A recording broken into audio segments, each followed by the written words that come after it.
Hello everyone and welcome to my channel.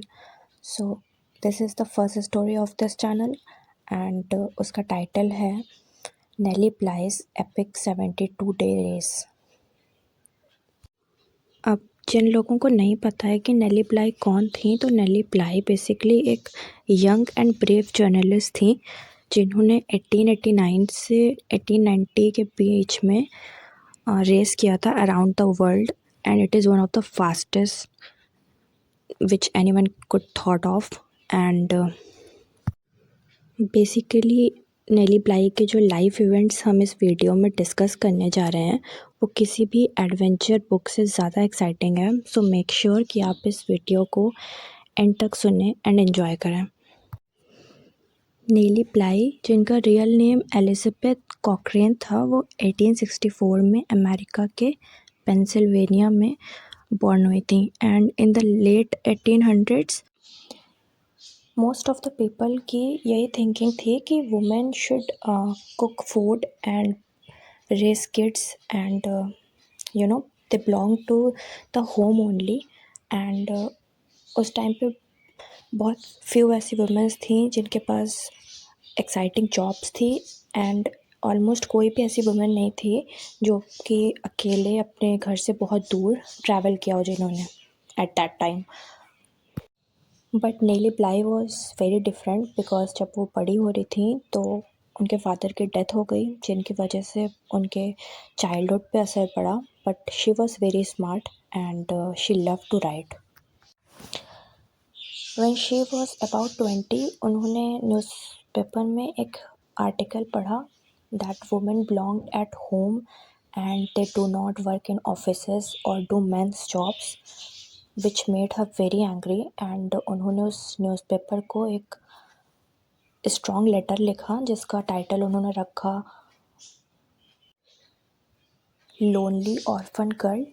And जब उस newspaper के एडिटर ने वो लेटर पढ़ा, वो उस लेटर को पढ़ने के बाद वो एडिटर काफ़ी इम्प्रेस हो गया and he offered her a job and asked her to write more for their newspaper and soon she gets a job in their newspaper and ऐसा कुछ करने वाली वो उस टाइम की पहली वुमेन थी। जॉब मिलने के बाद उन्होंने अपना नेम चेंज कर लिया फ्रॉम एलिजाबेथ कॉक्रेन टू नेली ब्लाई। नेली ब्लाई उन्होंने एक पॉपुलर सॉन्ग से लिया था to sound more fun and mysterious. उनकी राइटिंग मेनली हार्ड थिंग्स पे फोकस करती थी like poor working conditions in factories where womens and kids were treated poorly and how mental hospitals were very cruel to people, stuff like that. And अपनी writings को real रखने के लिए उन्होंने काफ़ी ब्रेव स्टेप्स भी लिए like in the year 1887 she pretended to be mentally ill so she can get into a women's asylum in New York where she stayed like 10 days and वहाँ पे उन्होंने बहुत ही टेरिबल चीज़ें देखी जैसे कि cold rooms, bad foods, nurses जो कि पेशेंट्स को हिट करती थी एंड पीपल जो कि सिक भी नहीं थे उन्हें लॉक कर दिया जाता था। जब वो उस असाइलम से बाहर आई उन्होंने एक सीरीज़ ऑफ आर्टिकल लिखा जिसका टाइटल था 10 days in a mad house, जिसको पढ़ने के बाद सभी लोग शॉक हो गए and they demand for change and जो सिटी थी उन्होंने इम्प्रूव किया असाइलम्स को एंड हेल्प किया पुअर पेशेंट्स को, जिसके बाद नेली काफ़ी फेमस हो गई for her gutsy reporting. But उनकी लाइफ का सबसे फेमस एडवेंचर नेक्स्ट ईयर आया लाइक इन द ईयर 1888 जब उन्होंने एक फेमस बुक पढ़ी around the world in 80 days by Jules Verne. The book was about a man named Phileas Fogg who bets he can travel around the world in exactly 80 days and using all type of transports like trains, ships, everything. तो नेली ने सोचा कि why can't a woman do that and faster. So उन्होंने अपने boss को बोला, New York world जो newspaper था, that I want to try it myself and beat the record. At first उनके जो बॉसेस थे वो उन पे हंसे, दैट दे सेड कि a woman couldn't travel alone. नीली के बॉसेस ने उन्हें बोला कि उन्हें अपने साथ कोई चाहिए होगा and it could be very dangerous as well, but Nellie तो गिव अप करने वालों में से थी नहीं, तो उन्होंने बोला कि मैं तो जाऊंगी एंड अगर आप मुझे नहीं भेजोगे मतलब तो मैं किसी और न्यूज़पेपर के लिए लिख दूंगी। सो उनके बॉसेस एग्रीड हो गए कि वो जा सकती हैं, बट उन्होंने उन्हें थोड़ा ही कुछ घंटे दिए रेडी होने के लिए। एंड ऑन 14 नवंबर 1889 नीली एक स्टीम शिप से निकले न्यूयॉर्क से, जिसका नाम था अगस्टा विक्टोरिया।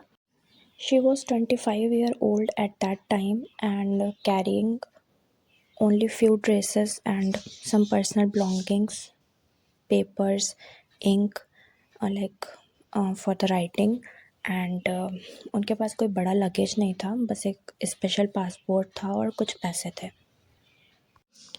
अब अगर हम बात करें उनके रूट की, तो उनका रूट काफ़ी क्रेज़ी होने वाला था। सो फर्स्ट उन्होंने शिप लिया, उनकी शिप थी across the Atlantic to England. Then उन्होंने ट्रेन लिया थ्रू यूरोप अनदर, फिर उन्होंने शिप लिया to Asia through places like Egypt, India, Singapore, Hong Kong, Japan, then across the Pacific Ocean back to America, and finally train across the US to New York again। तो ये पूरा root था उनका। And अब हम आगे समझते हैं कि उनकी पूरी जर्नी थी कैसी। बेसिकली उनका ट्रैवल जब स्टार्ट होता है तभी से वो काफ़ी क्रेज़ी एंड एक्साइटिंग बन जाता है।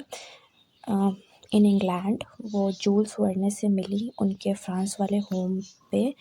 He was very surprised and happy to meet her. He told her that you have more courage than my hero, but उन्होंने उनको बोला कि 80 days seems impossible for a real person, but इस बात पे नीली ने स्माइल किया एंड उन्होंने बोला कि she would prove him wrong।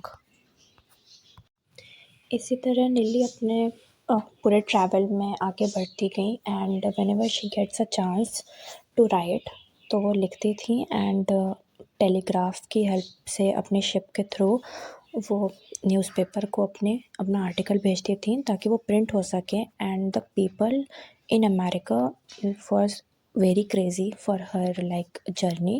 They were watching and following her journey via the news articles like a real life game। and I mean people in America वो फॉलो कर रहे थे उनकी ट्रिप को एक रियल लाइफ गेम की तरह। रोज़ उनके न्यूज़पेपर बाय करते थे एंड देखते थे कि वो कहाँ पहुँची एंड क्या हुआ। Whatever she writes they read it with.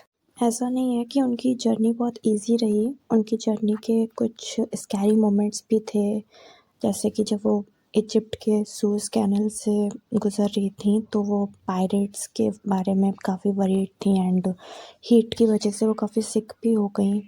And then Ceylon जो कि अब श्रीलंका है, she bought a pet monkey named मिकेंटी to keep her company. He became her little sidekick। And in Singapore she almost missed her ship because of delays, but she ran and made just in time। And सबसे hardest part उनकी journey का था Pacific ocean को cross करना, क्योंकि storms जो थे वो एक रॉक की तरह शिप को रोक रहे थे, आगे नहीं बढ़ने दे रहे थे। And she got seasick, but throughout the journey उन्होंने लिखना नहीं बंद किया एंड वो पॉजिटिव रहीं। एंड फाइनली अपनी जर्नी के एंड में जब वो सैन फ्रांसिस्को रीच करती हैं तो एक ह्यूज क्राउड उनको चीयर करता है।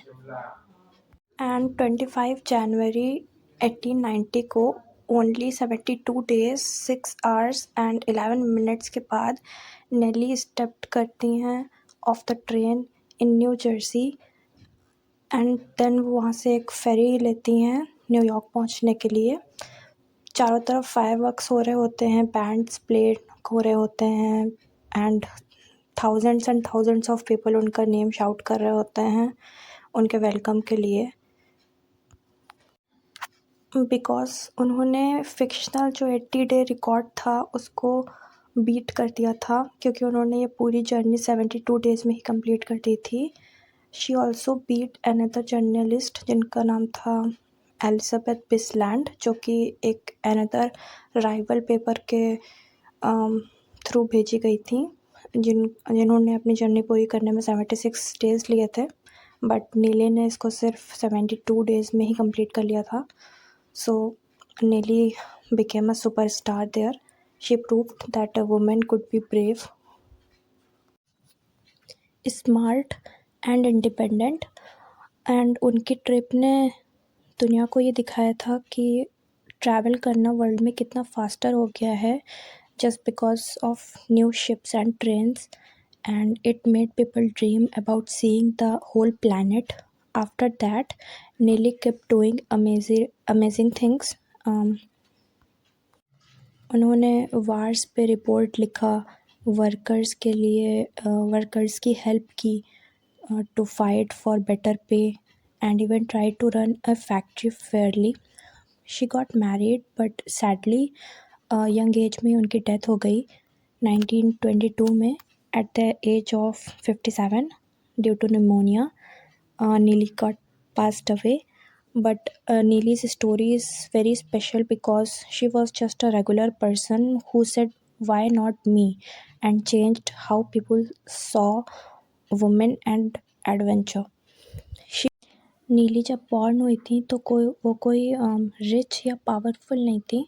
उन्होंने अपनी पाथ खुद बनाई with her brain, her bravery and hard work.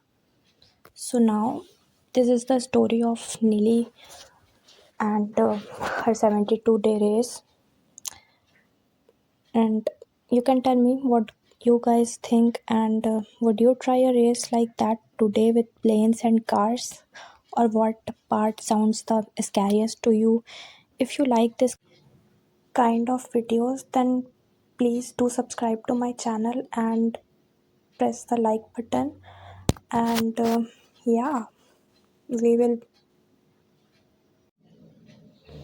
see you guys in another video. And yeah, thank you very much once again for watching. Bye.